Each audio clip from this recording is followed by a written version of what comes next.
Merci de rejoindre la chaîne 3, 5, 7 et plus. Pour être tenu au courant de la mise en ligne de toutes nouvelles vidéos, n'oubliez pas de vous abonner et d'activer la petite cloche. Il y a quelques semaines, je publiais une vidéo intitulée « Franc-maçonnerie et gilets jaunes » dont vous pouvez trouver le lien en description. J'expliquais que la franc-maçonnerie en tant qu'ordre initiatique n'avait pas d'opinion sur le mouvement des gilets jaunes, mais qu'en revanche, tout franc-maçon à titre individuel pouvait avoir un avis à son sujet, ou pas. À titre personnel donc, j'avais indiqué mon hostilité à l'égard de ce mouvement protéiforme, brouillon dans ses revendications, extrémiste et paranoïaque dans son attitude, et surtout totalement incapable de s'organiser et de désigner des représentants qui ne soient pas immédiatement contestés, voire physiquement menacés.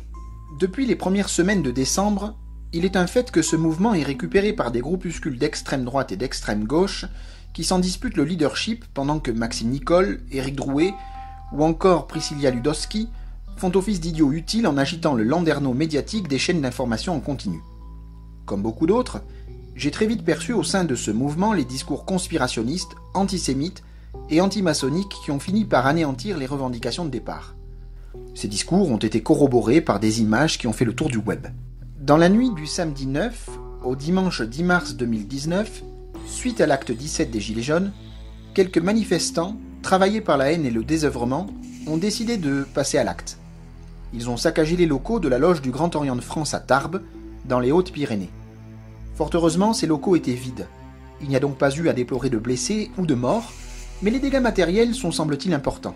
Voilà donc ce que peut produire la bêtise de quelques brutes épaisses, peut-être alcoolisées d'ailleurs, qui ont cru s'en prendre ainsi à ces mystérieux francs-maçons qu'ils rendent responsables de tous les malheurs du monde et à qui ils imputent de noirs desseins. Tout ce que ces imbéciles sont parvenus à faire, c'est de renverser et de casser du mobilier, c'est d'arracher un interphone, de détruire une sono et de s'amuser avec quelques épées qu'ils n'ont même pas eu la présence d'esprit de voler.